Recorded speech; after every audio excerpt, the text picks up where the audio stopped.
Hi, everyone. Welcome to the VaNTAGe seminar. And today we're continuing our series of talks on machine learning explorations in number theory. And we're very happy to have Aly Deines, who's talking about machine learning rational L functions. And Aly, is it all right if we record this talk? Yes, please. Great, great. And everyone feel free to ask questions as we go. Okay, Aly, please go ahead. Hi, thank you. Thank you, organizers. And I would like to start by saying this is joint work with quite a few people. So Joanna Beery, Georgie Bubaya, Edgar Costa, Ki-Hwan Lee, David Lauriduda, Tom Oliver, Tamara Veenstra, and Yidi Key. Oh, okay.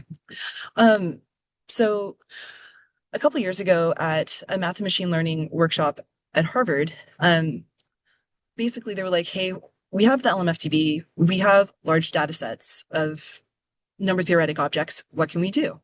And so the data set that my project group was given were rational L functions.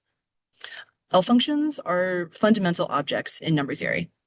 Um, I think most of us here are probably relatively familiar with them. They generalize the Riemann zeta function, and they're associated with just various objects in number theory that you might be interested in, even if you're not an analytic number theorist. Additionally, if you look at them in association with various types of objects, you can study families of L functions, and you can study entire families of L functions at once. L functions have certain properties. So in particular, what we're interested in today are they have Dirichlet series.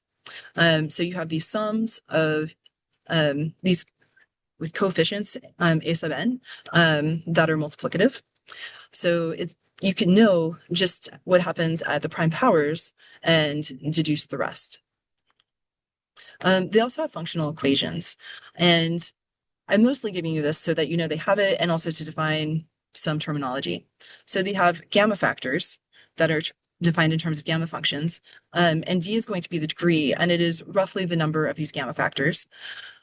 We also have the root number, and today in our examples, the root number is just going to be plus or minus 1. We have the conductor of the L functions, and we also have the W is going to be the motivic weight of these L functions. Okay, so L functions can arise from many sources, but we are ridiculously lucky to have a database of them, the LMFDB, the L functions and modular forms database. And in particular, um, even though they arise from many sources, they contain a lot of different arithmetic information about their source. So classically, people are normally familiar with the class number formula, where you can write the L function in terms of all these other invariants of a number field. And a lot of us are very interested in the Burton-Swinnerton-Dyer conjecture for elliptic curves, that basically says you can say something about the order of vanishing of an elliptic curve in terms of other invariants. And what's really cool about this is this order of vanishing can be quite difficult to compute. And this is also just a conjecture at this point for so many cases. So today's question is, what information can we harvest about L functions if we just have their Fourier coefficients? Um, and can we do this from an approximation? So kind of an older question is, how many coefficients do we need to extract this information? And in general, we expect to need about all the coefficients up to the conductor to the degree divided by 2. So, or some constant of this for a fixed family of degree L or degree D L functions. In general, people are pretty interested in, can you do with less? And there have been people studying this with partial success. If you do this, this might lead you to looking at something called the murmurations or murmurations. So this is what happens if you average the coefficients and plot them based on whether they're rank 0 or 1. So here's just a picture of the rank 0 versus rank 1 curves and their coefficients averaged. And in particular, you see this really interesting pattern emerge quite quickly. So that's maybe saying that there is some arithmetic information that we can glean pretty quickly from these coefficients. So what are murmurations? Kind of at a high level, they're this unexpected oscillating pattern that's observed in the statistical analysis of large families of elliptic curves. So heuristically, what we see patterns in the averages of the coefficients, or even just the prime coefficients, based on the rank of the elliptic curve. And this has led to some more work where you now have explicit formulas based on trace formulas. Like Zuberlino was the first to do this with elliptic curves, but it's been done with some other L functions since then. And if you have these things, then what other people are noticing is then you're also getting some success predicting the rank or the order of vanishing of these L functions using machine learning. So while this has been done with elliptic curves, there are also some similar results with Dirichlet characters, more general modular forms, and also Moss forms.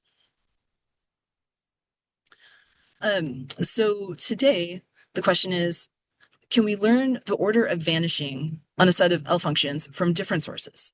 Previously, people have looked at one source at a time, like just elliptic curves, or generalize it to just the modular forms, or they've looked at Dirichlet characters. So what happens if we just take a larger set of similar-ish L functions? To step back for just a second, I took this quote from David Laurituda's blog just because I really love it, and I feel like it projects the essence of this work quite well. So here, model success or failure wouldn't say anything conclusive about BSD or related conjectures. But in practice, machine learning can act as a one-sided oracle. If model performance on a particular set of features is very high, this indicates that arithmetic information is contained within that set of features. If mathematicians don't understand why or how, then at least this can point to a place where we can look for more. So, well, machine learning isn't going to prove,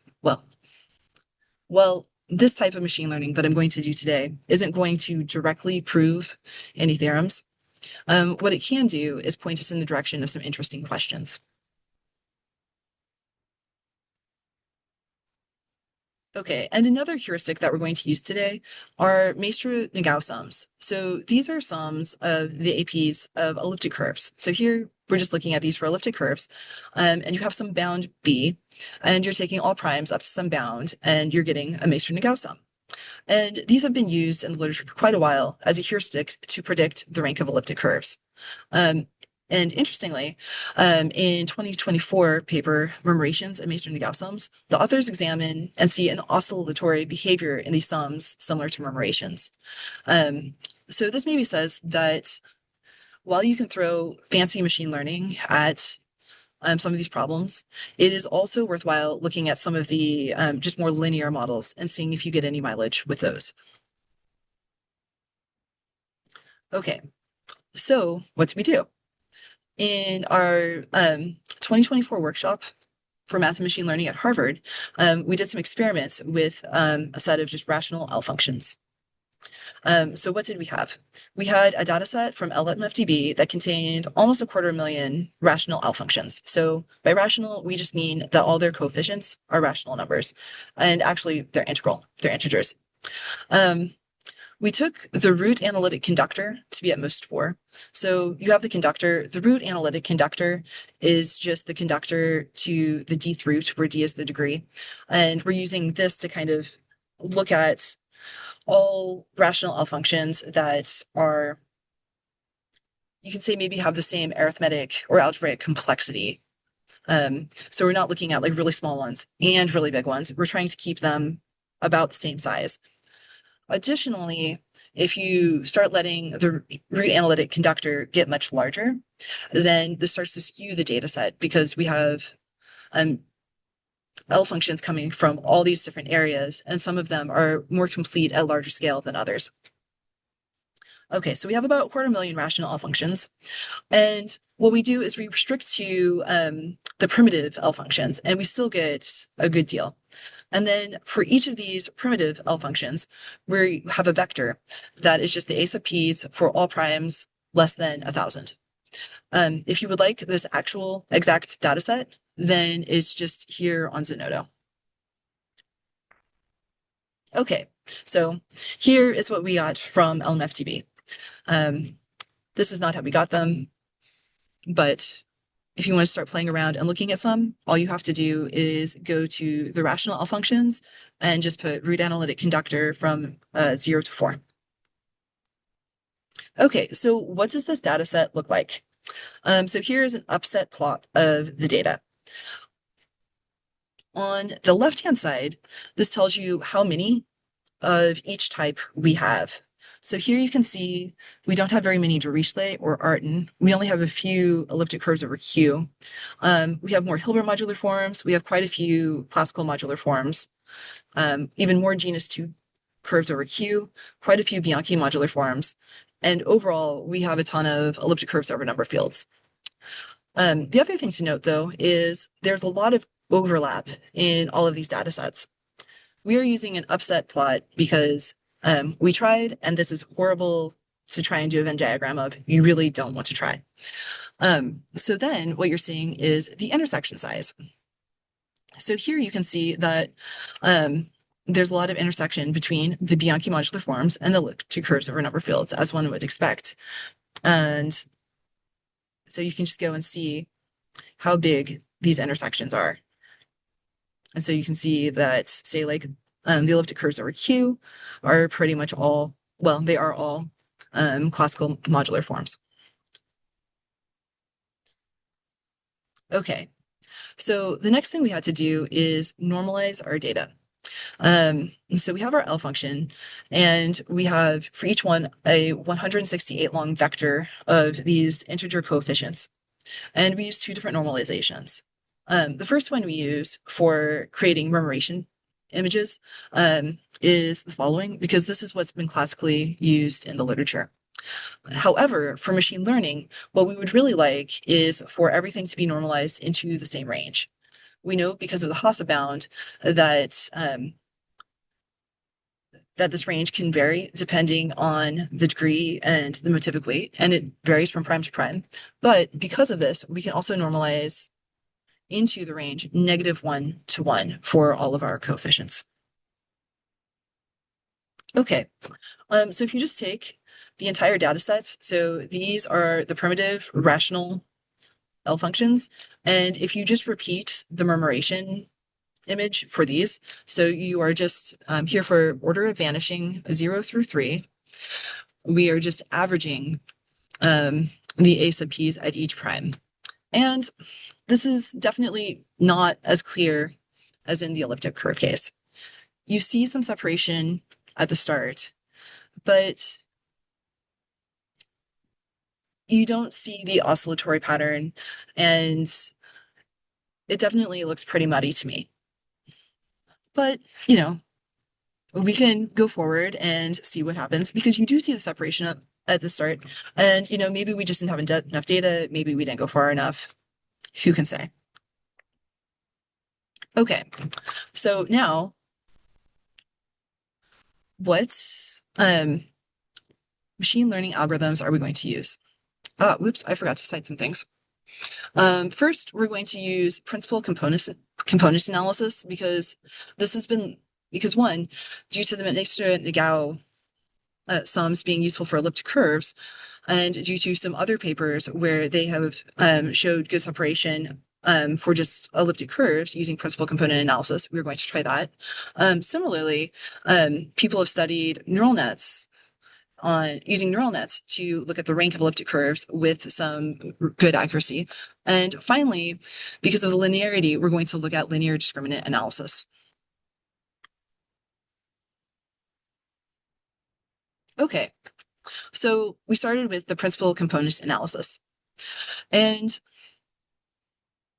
what this does is it just tries to separate things. And this is an unsupervised machine learning algorithm. So it's not trying to classify things at all. We did that ourselves by saying, hey, let's run some PCA. We'll see where it puts things. And then we're just going to color things based on their order of vanishing.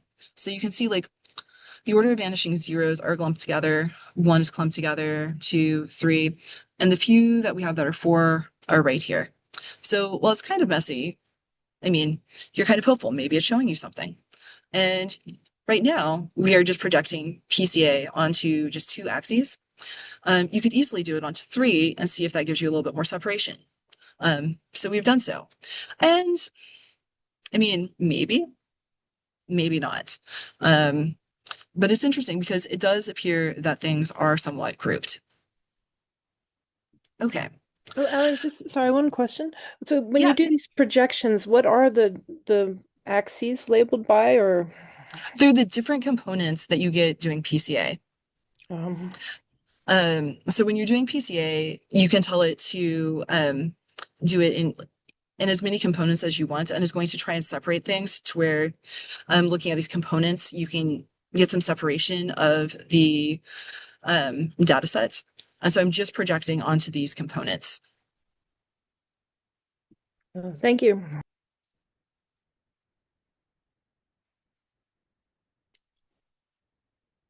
Um, and if you do more component, so if you do all these different principal components, you can see that maybe we're getting better images than one would expect based on um, the explained variance in these different components. So here we've done it with 25, and you saw where I was just projecting onto the first two or onto the first three, and you're already seeing things kind of getting grouped together. So this shows that maybe things would be very flat, which is interesting. Next, we looked at neural nets. Um, because neural nets have had really good accuracy on the ranks of elliptic curves. Um, so here you can see if trained over several epochs, you're already getting pretty good accuracy fairly quickly. And then it just very slowly kind of converges to different accuracies. And here the different colors are if you do it on everything, and then if you just look at the accuracy on just some of the data sets. Um, the other thing that is interesting here is you can, again, kind of look at like feature importance and see which of these the neural net views as the most important. And don't take this too seriously because it's showing us that maybe the smaller primes matter more than the larger primes, but it's not saying that any particular order. And just like for this set and for this testing or training set, 7 seem to matter the most, but not so much more than some of the other small primes. Okay. So what's cool about this is when we did this training, we trained on um, a data set that contained all these different types of L functions, and it still works pretty well. And that's pretty cool. Um, what you can also do though is instead of training on our vector, on our vectors of the normalized coefficients or the normalized A sub P coefficients, you can also train on the components that we got out of PCA. And what's really interesting and really cool here is you see the first component really matters, and we're getting fairly high accuracy again. Maybe not quite as high as we got before, but it's still over 90%. Um, so training with just the first principal component, so we did PCA first, and we got these components, and now we're going to throw these components into the neural net and see what comes out, and something really good comes out. And that is also quite interesting. Um, and if you look at PCA, even if you're just throwing the first two components in, then you're going to get high accuracy on even some of the individual data sets, though not as high accuracy as if you're doing it for the actual A sub Ps. Okay, so then next we looked at something much simpler than a neural net. We just looked at LDA. Linear discriminant analysis. So what this is trying to do is something kind of similar to a classifying version of PCA. So PCA just tries to separate things into different globs, and LDA is trying to do that and classify. So here, if you just look at the two highest scores for LCA and project down onto that, then again, we're seeing that there's some separation. But here it looks maybe a little bit more glommed together, and maybe things are just covering each other up. So we can also look at what it looks like for just the correctly classified ones. And here you can see like how LDA is doing the separation and just kind of creating these lines to separate the data set or to separate and classify based on order of vanishing. Um, and this looks pretty good. And then here you can see the incorrectly classified ones. And again, you can see the lines that you get from LDA. So how well did it actually do? Um, this also did quite well. So its accuracy on the entire data set was very similar to that with the neural nets at a little over 95%, not almost 96%. And then on some of the individual types, it was very high.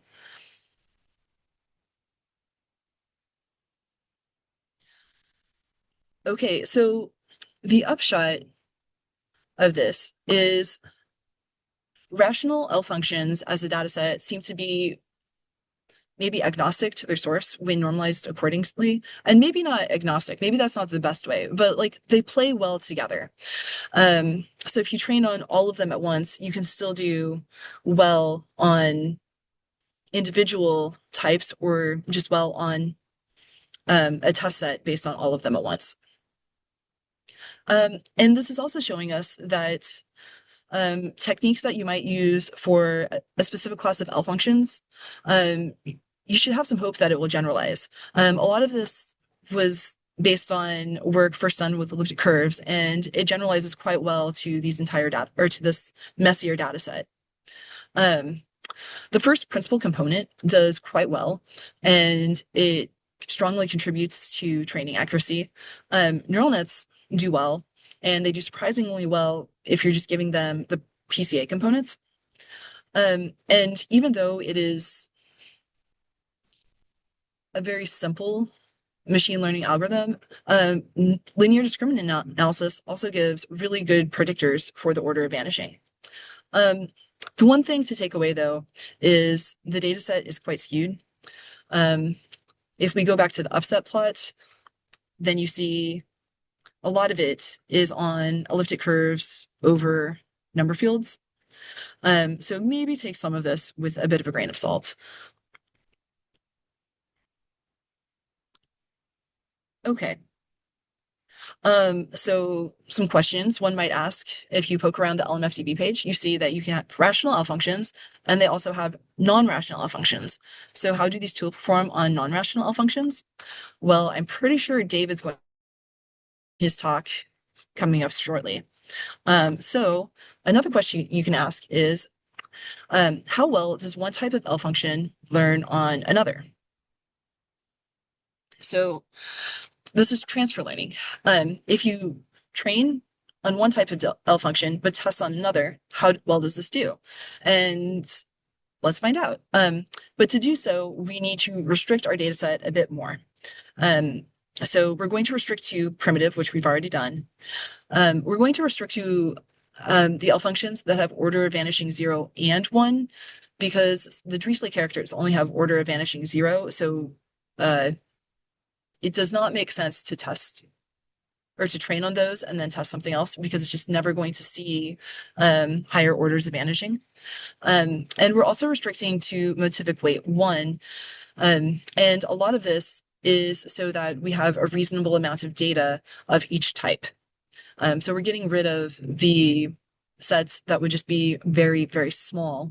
So in particular, if we go back to this, we'll see that we just don't have so many rank 2 or rank 3 curves, or sorry, L functions. And if we were trying to use those in our training sets, like especially like for Hilbert modular form, we just might not have enough to use to actually get interesting results. Okay, so what does this leave us with? It leaves us with classical modular forms that are all just elliptic curves over Q, and because all of these have degree 2, and everything else that we are going to get is going to have degree 4. In particular, this now makes it a small enough set that we can actually draw a Venn diagram that reasonably says something.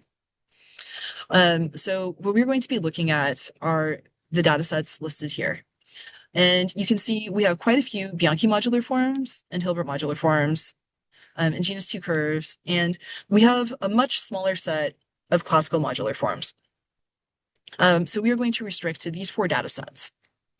There is one that's in the intersection of Hilbert modular forms, Bianchi modular forms, elliptic curves over number fields, and genus 2 curves. And for funsies, here is its LMFTB page.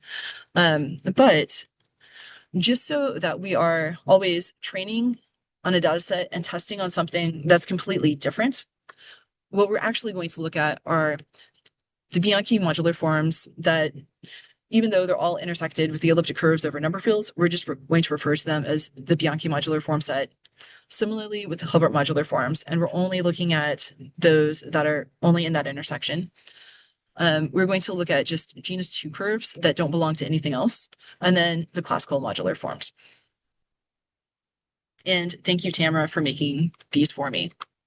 Okay, so if we look at these individually, what do their murmurations look like? So here we're just looking at order of vanishing 0 or 1. And you can see that we see the separation if we look at everything, but it's maybe not what you would call a murmuration anymore, because it's just not that beautiful shape that you get with, say, the elliptic curves right over here in the classical modular forms. And you maybe also see that the elliptic curves over number fields are maybe kind of controlling this, like this seems most like this. And we do have quite a few of those. And then the Hilbert modular forms, maybe you're starting to see something that could turn it into murmuration-ish. The Bianchi modular forms, not so much. And then if you look at the genus 2 curves, that looks even less like a murmuration. It looks kind of Rorschach-y to me. It's just a lot of dots. Okay, so the first thing we will do is just look at neural nets. And Yeaty made these wonderful plots where he trained a neural net first on just like the elliptic curve over number field data, and then tested with the genus 2, and then flipped it. And you see that you actually get pretty good accuracy. Like it's over 90%. And here it's maybe even better if you train with the genus 2 curves and then test on the elliptic curves over number fields. So even though if you go back, maybe these 2 pictures looked very different, we're actually still able to do the transfer learning on these 2 data sets with some pretty good accuracy. Okay, next, and this is much faster, so you can do LDA. And here, what's going on is we have training sets that are just like 80% of the classical modular forms, which here are actually just elliptic curves over Q. So 80% of them were the training sets, and then 20% is the testing set. And so we trained on the classical modular forms, and then we tested on the classical modular forms, the training or the testing set for the Hilbert, Bianchi, and genus 2 curves. And you can see the classical modular forms do quite well in themselves and not so hot on the others. They're also the smallest data set, so there could be some overtraining here, and it's just small. And maybe this is one where we just need more classical modular forms to really say something terribly interesting, but it's not doing so horribly. If you look at the Hilbert modular forms, this is actually a quite large training set, and you see it does very well on the classical modular forms, even though it was trained on the Hilbert modular forms. It does well in itself, and it still does very well on the Bianchi and the genus 2 curves. So that was pretty interesting. And then maybe as expected from the previous slide, the genus 2 curves, when you train on them and test on the other things, that also does pretty well. Still like in the mid 90s. The Bianchi modular forms, not so much. Like these do well in themselves, but seem to crash and burn on the other data sets. Even the classical modular forms, which everything else does well on. And this is also maybe really confusing because I would have expected them to do well, or similarly to, say, the Hilbert modular forms, especially given in the last set. So these elliptic curves over number fields are just the set of Hilbert modular forms and Bianchi modular forms doing quite well on the genus 2 curves. And here, that is just really not the case. So what's going on here? Um, and just like a little side, when I first did this, I was really confused. So I had done it previously, and I didn't remember seeing the Bianchi modular forms doing poorly. But I wanted to make sure I was using the data set that we used in our paper. So I downloaded it from Zenodo, and I got this. So I was really confused. So what's going on? Um, well, first, I was like, well, I need to use the data set that is the most accurate and most up to date. So let's just push forward a little bit and see if that gives us any hints. So the next experiment we ran was, well, here I'm using vectors of length 168, so all primes up to 1,000. When we were doing the neural nets, that kind of indicated that maybe the smaller primes were a bit more important. So how many of these APs do we actually need? So the experiment that is here is I have trained on the particular data set, and now you see how it tested on all the others, where I started using just the primes 2 and 3 and 5, and then just added sequentially the a sub p's for more and more primes. And you can see that for the classical modular forms, on themselves, like once they hit about 25 a sub or primes, they're doing really well. And they've kind of nailed it. And everything else, like you have this arc and it's slowly getting there. And maybe by the time you've gotten around, well, it kind of varies. So for like the Hilbert modular forms, it's doing it better, a bit better. And then on the others, it's doing worse, but it is slowly starting to flatten out.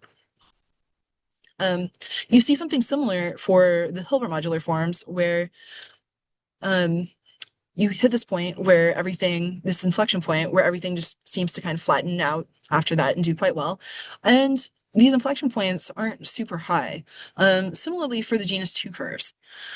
But then you look at our favorite problem child, the Bianchi modular forms, and the first thing you notice is you have this weird dip right around here.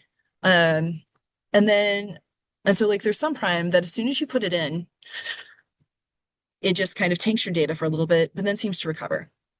And then when you get towards the end, there's a second prime where you put this into the data set, and man, it just tanks everything except Bianchi modular forms still seem to do well on themselves.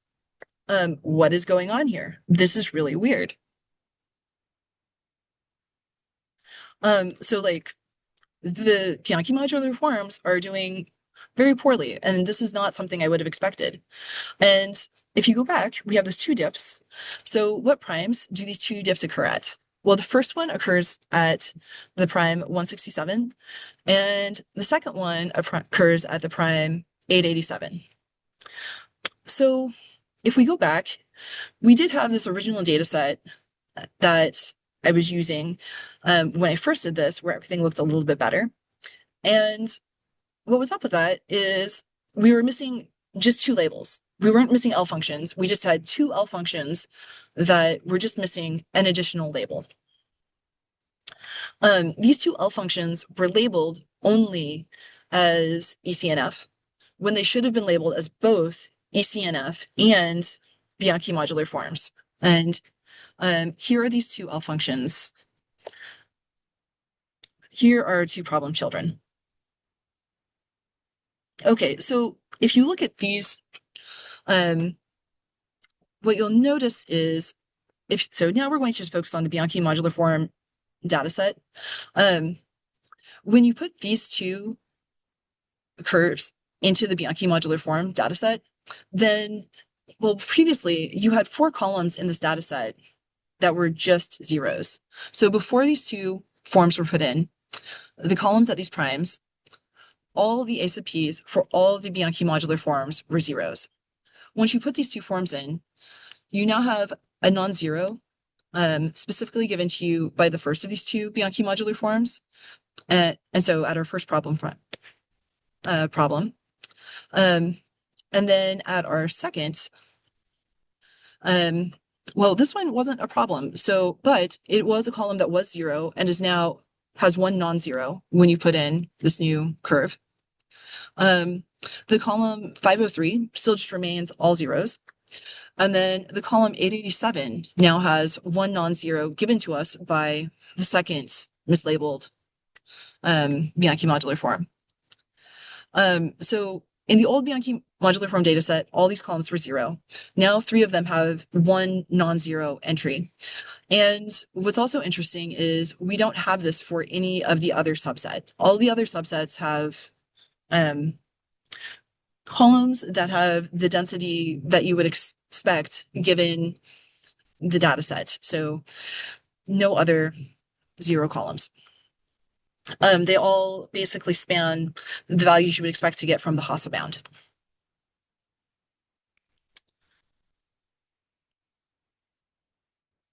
Okay, so the first thing you would think to do is, well, what if you just remove a column and see what happens? So you can still test on your data set.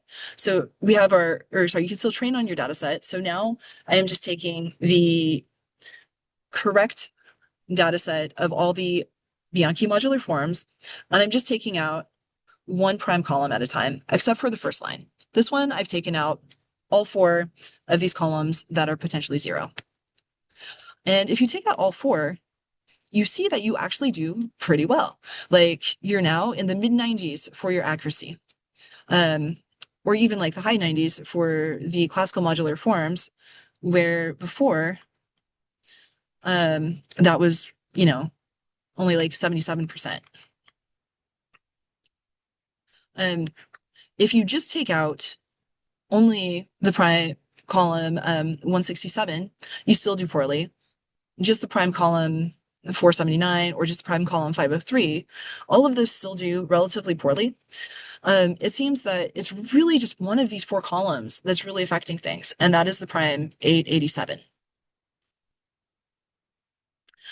So similarly, you can just take out one or the other of these weird L functions, or you can take out both.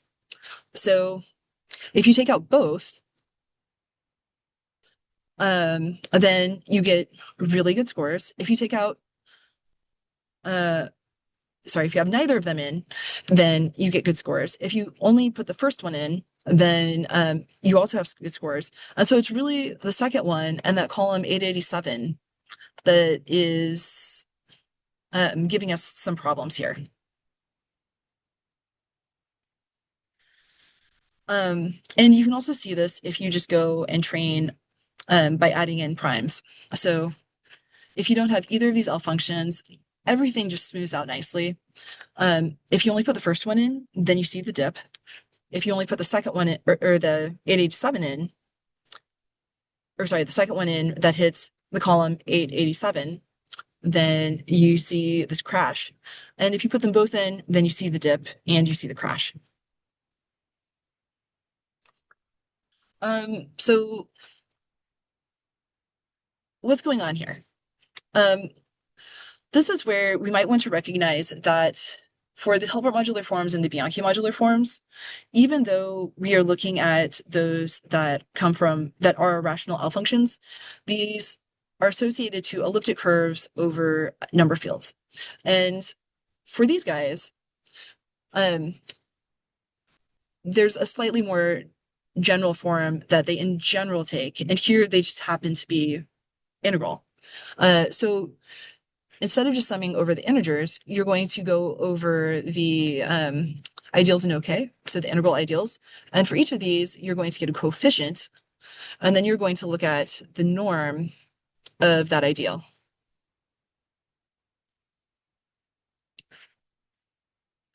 Oh, and I'm looking at the chat.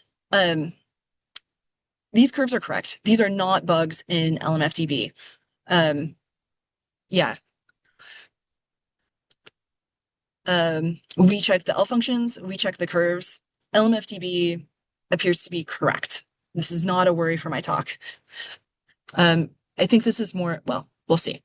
Anyway, um, LMFDB appears to be definitely correct in the case of these two weird um, Bianchi modular forms.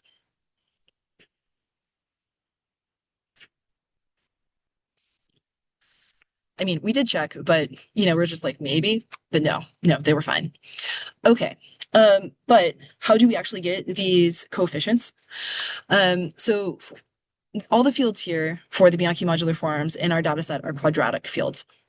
And so this a sub p for a rational prime is going to depend on how this prime splits in K. So if it splits, then the a sub p is going to be the sum of the coefficients for the two primes above it. If it's inert, then it's going to be 0 because this norm is going to be p squared. And if it's ramified, then it's just going to be fairly normal. So what we can do is we can now look, oops, at how this affects the distributions in the column, or sorry, in the columns of our data set. So if you just look at the histogram, so the distribution of A sub 997, then here you see for the classical modular forms, you're starting to get like the semicircle distribution you would expect. For the genus 2, you're getting this nice Gaussian. And then, well, for the Bianchi and the Hilbert modular forms, you're seeing you get a lot of zeros, and those are just coming from all of the inert primes. And in particular, for the Bianchi modular forms we have, they only come from a handful of number fields. So here are the LMFDB number fields that they come from. And you'll notice most of these are pretty small. And then we get these two guys. And these are the two that were not correctly labeled and were originally only labeled as elliptic curves over number fields and not as also Bianchi modular forms. So in any of these number fields, you can look at what happens to these four primes. And you'll notice that most of them, they are inert. And this is why we're getting these columns that are almost all zeros. Oh, sorry, not absolutely Gaussian. Thank you. Um, uh, but okay. So if we go back one slide, this is what the comment is correcting. Okay, but here, so we have these primes that are inert in all of the smaller number fields, and these three splits in this one, and then 887 splits in this last one. We'll notice though that this row, or sorry, this column is still all zeros, and what happens is here, even though this is split, for one of the primes, the trace of Frobenius is 25. For the other one, it's negative 25, and so they sum to 0. So that's why this column still ends up being all zeros. Okay, so this is interesting, and this is kind of just an artifact of the data set and how we got our Bianchi modular forms. But it's still very weird to me. So we have these two mislabeled L functions, and one seems to behave fairly reasonably, and the other one just completely kills our training set. I would like to understand this better. And for the one that's not too bad, it has two columns that contain the only non-zero in those columns, and one gives a slight dip, but the other one doesn't. Why? And in particular, why does this one value at the prime 887 just completely tank the entire training set? Like, is there anything weird about this Bianchi modular form? Um, but on the other hand, LDA can be very sensitive to outliers in its data set. So in particular, when you get the scaling factors out of LDA, if you train without, like if you remove the column 887 or just make it all zeros, then the scaling factors, you get this vector that you dot with anything in the testing set to predict the order of vanishing. And the values are fairly small and negative in every entry of this vector, like about -2 to 0. And as soon as you put 887 in, then you get this one extra value at 887 that's approximately 8.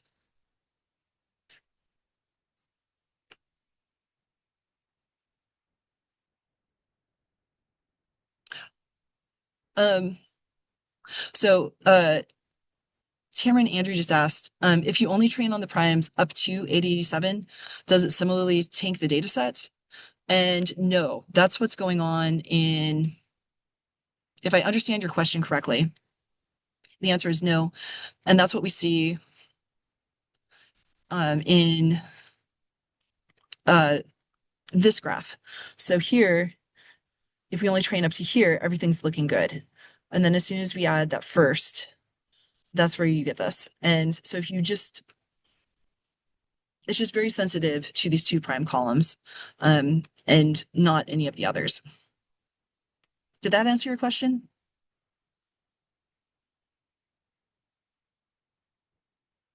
Okay. Okay. So here, this is where I'm really wondering if maybe what we're seeing is an artifact of LDA. And oh, cool. Sorry, I just checked the chat. So is this an artifact of LDA? I would like to understand this more. I'm not sure. And I'm also really curious at what would happen if we had a more complete or larger Bianchi modular form data set. If I added a few more Bianchi modular forms that hit the column 887, what would this look like?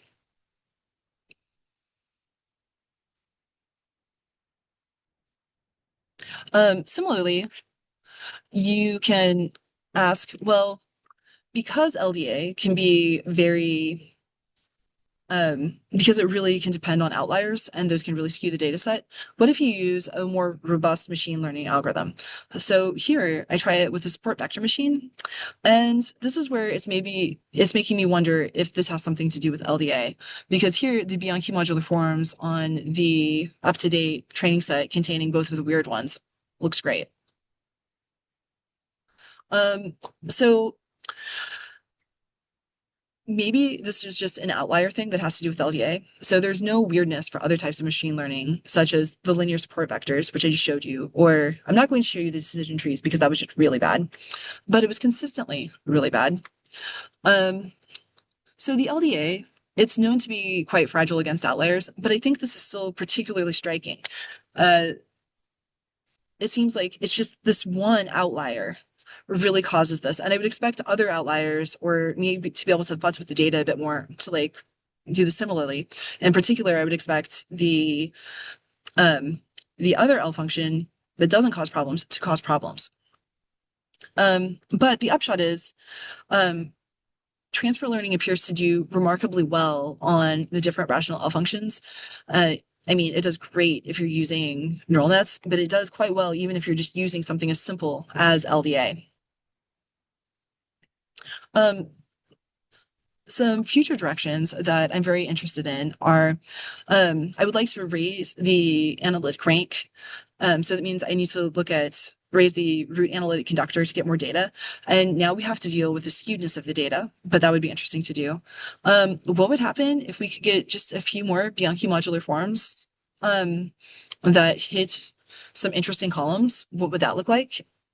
Another question is, can we machine learn the origin of an L function? So if you go back to the histograms, I think we can, at least in terms of like the classical modular forms or elliptic curves, those coming from the elliptic curves over number fields or like the Hilbert or Bianchi modular forms versus the genus 2 curves. But we actually need to do it. It looks like it's possible though. Um, how fragile is LDA against these incorrect values? And then I would also like to study this in context of Mr. sums. Ooh, and the right people are on this, so I think we might get some more Bianchi modular forms, and that's very exciting. Um, okay, and then that is what I had to say today. Here are the references that were missing up above. And I would like to do a special thank you to the Mathematics and Machine Learning program at Harvard University Center of Mathematical Sciences and Applications. That's where this research project started. And in particular, Drew for shouting out that this program was going on at the last dance. That's how I ended up doing all of this.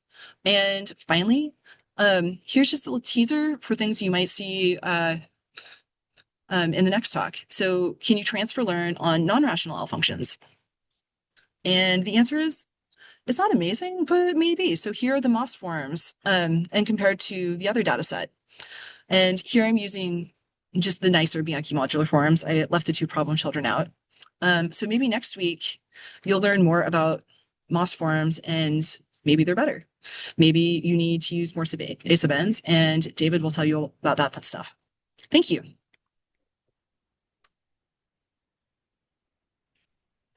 Thank you, Aly. And our next talk will be February 24th.